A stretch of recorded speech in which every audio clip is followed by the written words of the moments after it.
Point number 6 तक हमने सब कुछ डिस्कस कर लिया। अब आते हैं पॉइंट नंबर 7 पर। ये पॉइंट कहता है गुड्स को बेचा हमने उधार। हमने जब उधार माल बेचा तो माल को बेचते ही मेरे पास से स्टॉक कम हो जाएगा। उधार माल बेचने का मतलब पैसा मिला नहीं, पैसा लेना है। तो जिन लोगों को उधार माल बेचते हैं उन्हें हम कहते हैं डेटर्स। ये होती है हमारी असेट कि हमने उनसे पैसा लेना है, क्योंकि वो सब कुछ जो हमारा अपना है या वो सब कुछ जो हमने लोगों से लेना है वो है मेरी असेट, यानी हमारी असेट, यानी बिजनेस की असेट। तो मैंने उधार माल बेचा। इस बार जो माल बेचा वो 15,000 का माल मैंने 25,000 में बेचा, वो भी उधार। अगर 15,000 के माल को मैं 25,000 में बेचता हूं उधार, तो इस डीलिंग में मुझे 10,000 का होता है प्रॉफिट। और जितने भी प्रॉफिट होते हैं वो बिजनेसमैन की कैपिटल में ऐड किए जाते हैं। तो मैंने 10,000 के प्रॉफिट को कैपिटल में ऐड कर दिया। और उधार माल बेचते ही 15,000 के माल को मेरा स्टॉक जो है 15,000 से कम हो गया, और 15,000 के माल को मैंने 25,000 में बेचा था। तो मेरे पास जो डेटर्स हैं, जो कि मेरी असेट हैं, उनका बैलेंस मेरा 25,000 से बढ़ गया। तो स्टॉक कम हो गया 15,000 से, डेटर्स बढ़ गए 25,000 से, डीलिंग में हुआ 10,000 का प्रॉफिट। जो प्रॉफिट था वो बिजनेसमैन की कैपिटल में ऐड कर दिया गया। उसके बैलेंस करते हैं, इक्वेशन पर आते हैं। इक्वेशन में 30,000 का कैश सेम चल रहा है। 20 के स्टॉक में से 15 का स्टॉक कम होकर स्टॉक रह गया 5,000 रुपए। हमारे पास जो फर्नीचर था 5,000, उसमें कोई चेंज नहीं है। जिनमें चेंज नहीं होता न्यू इक्वेशन में उनको सेम कॉपी करते हैं। कोई चेंज नहीं होता तो कॉपी मारा जाता है, कोई अलग से काम नहीं करके दिखाना है। हाँ, लिखना भूल मत जाना, ये कॉमन मिस्टेक है, बच्चे कर देते हैं। देन बैंक बैलेंस सेम चल रहा है और डेटर्स एक नई असेट क्रिएट हो गया 25,000 से। और इसके बाद हमारे पास राइट हैंड साइड पर कैपिटल है। 55,000 की जो कैपिटल थी 10,000 से बढ़कर हो गई 65,000। और हमारे पास जो क्रेडिटर्स हैं वो 10,000 शुरू से ही चल रहे हैं, वो चलते चले आ रहे हैं, सेम बैलेंस चल रहा है। काफी देर से हमने दोनों साइड को इक्वल चेक नहीं किया, चेक कर लेते हैं। 30 + 5 35 + 5 40 + 10 50 + 25 that will become 65 equals to 65 + 10 यानी अगेन 75। इस तरफ भी 75 है, उस तरफ भी 75 है, दोनों साइड इक्वल चल रही हैं, यानी ड्यूअल कंसेप्ट प्रूव हो रहा है।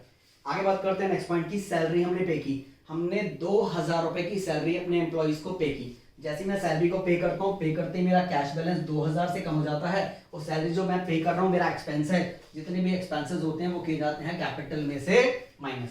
बैलेंस करें, कैश हो गया रिड्यूस होकर 28,000।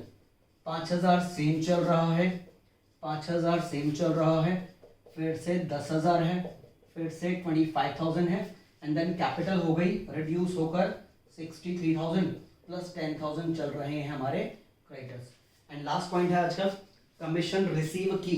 किसी कस्टमर से हमारे पास कमीशन बेसिस पर कुछ पैसा रिसीव हुआ। जैसे ही कमीशन रिसीव होती है, जो रिसीव होती है वो कैश में रिसीव होती है, तो रिसीव करते ही हमारा कैश बैलेंस बढ़ जाता है।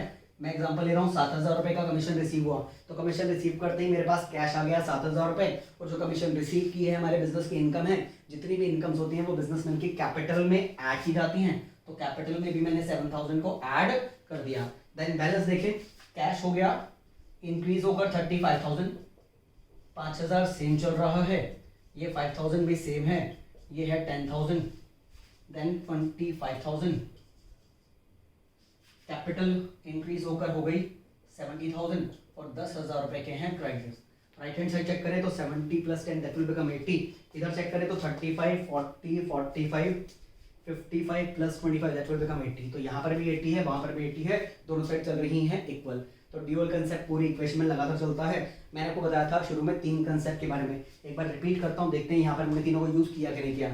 जो पहला कंसेप्ट था वो था बिजनेस एंटिटी कंसेप्ट, जो बताता है कि एक है बिजनेस, एक है बिजनेसमैन, दोनों अलग अलग हैं। जब हम अकाउंट्स को मेंटेन करते हैं तो हम मान लेते हैं कि हम तो हैं बिजनेस, और बिजनेसमैन एक आउटसाइडर है जिसने हमें पैसा दिया, ये पैसा हमने उसे वापस देना है, हमारी लायबिलिटी है। चेक करो, कैपिटल को मैंने लायबिलिटी साइड पर लिखा है।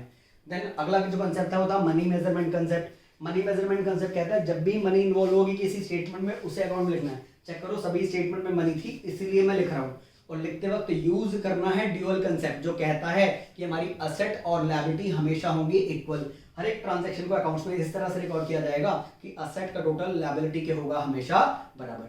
ये है अकाउंट्स का बेसिक कंसेप्ट। यहां से आपका अकाउंट शुरू हो गया है।